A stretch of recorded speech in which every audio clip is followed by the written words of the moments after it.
So now we are 30s already? Now we are now still at imagine 20 years imeenda. I mean 10 years imeenda. Now you're also getting to 30 years. Yes. Can you imagine you're 30? Yeah, and you're shuffling your money the way you want. Yeah. You look so irresponsible. What foundation have you laid? Yeah, sure. Yeah, so without that foundation, then you'll have a rocky start. Why? Because at 30, responsibilities are really catching up. Yeah. Life you is identify a lady somewhere. Imagine. Yeah. Anakuambia sijui gas imeisha. You're navigating complexities of life now. Yeah. Imagine, and you've not even done the rehearsal, the training of being financially responsible. And now you've even invited people, dependents, to come into your life. The expectation of the society that you are supposed to be this at this. Sindio? Yeah. Wanaanza kukuuliza zile maswali. Have you found people? Yeah. Yeah, my friend. Yeah. So, this phase of life is, of course, there's increased responsibilities, isn't it? Yeah. And because of increased responsibilities, now you're not living for yourself, isn't it? Yeah. There are people who now are depending on you. You have photocopies now. Yeah. You've already now brought at 30 now you have kids. Yeah. Maybe. Maybe not. Yeah. Maybe not. Yes. But you're also advancing your career, isn't it? Yes. But by and large, most likely you will have dependents. You know, dependents don't even have to be your own children. It could be your aging parents. Yes. It could be siblings that you also taking care of, isn't it? Yes. So dependents don't even have to be directly at your own children. Yeah. So here we need to consider enhancing sort of our risks. Yeah. And one of the risks is, of course, life risks. This life is not ours. Yeah, you already so take life assurance and insurance. You could consider those ones. Yes. Those are real conversations to have at that time. Because who takes care of these dependents that you have? Life gives you dependents. I've just said your aging parents are depending on you, isn't it? Yes. At that age, anaanza kukupigia simu. This and this and this, isn't it? So who takes care of them, isn't it? Who takes care of your siblings? Maybe you have younger So you think ones. that we should have a budgeted black tax? It's good. Yeah, Yes, you need to take care of your relatives. Even the good book says that you must take care of Which verse is that? Pale Timothy pale. Hapo ule sijui anaitwa First Timothy. Utampata hapo kuna kavas mali hapo. Kavas kanasema that if you do, I think something like if you neglect taking care of your relatives is like you've neglected your faith, something like that. Go and do your research. Si mtoto wa Sunday school. Some of these principles are biblical, but you'll go and do your homework. But there is something. But anyway, it is noble to take care of our parents. It is our social responsibility and stuff like that. You also need to, if you're not in the job market, you know, when you're in the job space, then the employer takes care of your health, which is a moment for you. Because that's not your bill. It is indeed. Somebody else's bill, isn't it? Your employer. And you'll be very grateful because once you leave that job, you shall know the cost of medical cover. Sure. You'll understand why people, when they leave employment, mara mingi hawakuangi na medical. You get? Na wanaenda muda usiokuwa mrefu wanaenda but some people pia wanakaa pale kwa hiyo medical cover wana misuse wanashinda saa zote hospitali kidogo when you do that then you spoil for the masses because now premiums are loaded and stories like that. But yes, you need to secure your health still in your 30s. Remember, you have dependents, and these dependents could be your own children.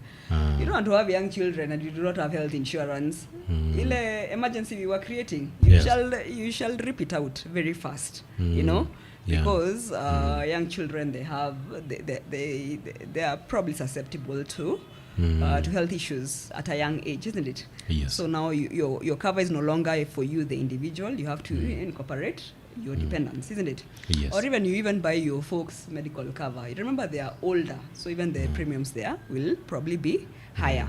So, but you need to secure health so that it doesn't harass your savings and investments and all that. Yes. Remember also, if in case you have already lived beyond your means and you have debts, now you need to start managing your debts. Yes. You don't want to have too much debts while you're going into your 30s, mid 30s, you're still riddled in high debts, high interest debts. Zile mobile loans, yeah. Tala. Sorry. Tala. You know? Yeah, but there is another some of these farms yes. who called I wasn't very happy. They started calling some of my cycles that I hold to very high esteem.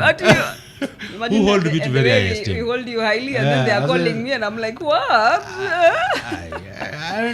Sikukata kushika simu. I was just in a meeting. You were in a meeting and you didn't return a call. I know, if you call they shouldn't even be calling you. You should be paying beforehand. Ama kuna kazi mingi ya pesa. So now don't go taking those loans because they'll start destabilizing you month after month. Or a credit card, credit card, if you don't pay them in good time, you're in a lot of trouble, penalties for and that. I also need to notice that they don't recognize the induplum principle, whereby you cannot pay a debt twice more than what you had borrowed. They just load and load. You wait until default charges are there. Interest rates, crazy. Yeah, sure. Fear high interest debts. If you have to manage your debts, start paying off. High interest debts are those ones that are growing faster. When you're told that your rate of interest is 7% per month, 10% per month, or 20%, you should be very scared of such debts because you're increasing your liability at a faster rate.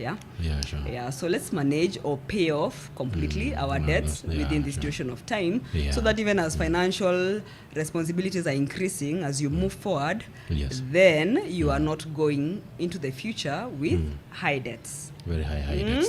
Yes. Are you riddled in debt? Me? Right now? Yes. No. Okay. In fact, I fear debt so bad. You do? So bad. Okay. Hi.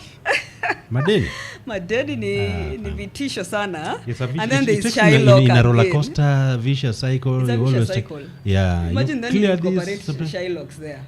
No, Shylock is a different level of it's a different level of debt. Then they lack the empathy and si ulikula, this don't make consideration because you're borrowing. Kukopa ni harusi, kulipa ni matanga. Lakini zingine wakati unakuja kukopa, tumia malugha zingine ambazo irresistible. Just use decent language. I'm saying you don't have this. So what's up? Just make your debt secured so that you liquidate whatever is available. People have to remain in business. You're the one funding their business because imagine you pay double of what you picked. You're putting some people still in business, but what is happening to your financial life? It's really, you're really injuring yourself financially. That's a hole that. And you see now they target people like the civil servant and the bankers. Bankers are a right market. Are you a banker? Be careful.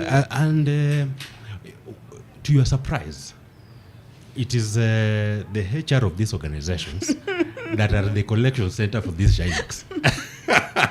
Collection center? Yeah. Okay. Because the Shylock threatens you through them. We'll serve you the letter. It is put in writing. This one, deduct this one.